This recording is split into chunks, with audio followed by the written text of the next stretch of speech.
It takes 50 milliseconds for you to hit the steering wheel in a crash. Everything we're about to tell you goes down even faster. Your car has to be able to detect when a potentially deadly crash is happening. You don't want your airbag deploying every time you hit a pothole or get in a fender bender. Your car has an accelerometer, several actually in case one fails or goes off by mistake, that detects sudden, rapid changes in velocity. In one model, a ball bearing is normally held in place by a magnet, but in a crash, it comes flying free, and it flies right into an electrical circuit that tells the car's computer to deploy the airbags. Airbags don't just fill with gas like a balloon blowing up. That would be way too slow. The gas that fills airbags is actually produced by a chemical reaction. The classic example is sodium azide, which is stable until it's heated. In a crash, a small explosive or heating element called a squib goes off and ignites the sodium azide, which decomposes quickly to nitrogen gas and sodium metal.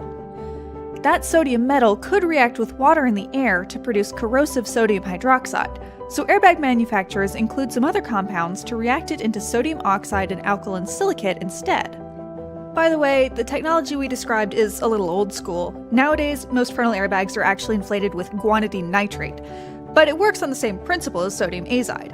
You're creating a lot of nitrogen gas. And accelerometers have changed with the times too. They're a little more sophisticated than the ball bearing thing. Meanwhile, the nitrogen gas is totally harmless, being the main ingredient in, air. Just a small handful of sodium azide can produce 67 liters of nitrogen. And that volume of gas creates enough pressure to fill the airbag in less than 40 milliseconds. So, quick first law refresher, an object in motion stays in motion. So when your car hits something, it stops, but your body keeps moving forward. And if it keeps moving forward right into the steering wheel or dashboard, that's bad news for you. So the airbag is there to slow you down more gradually than a steering wheel would. But this rapidly inflating cushion isn't actually pillowy soft. The front face of the airbag moves toward you at between 150 and 250 miles per hour. And if you were to hit it while it was still inflating, that might be almost as bad as hitting the steering wheel. To properly slow you down, an airbag has to have blown up already when you hit it.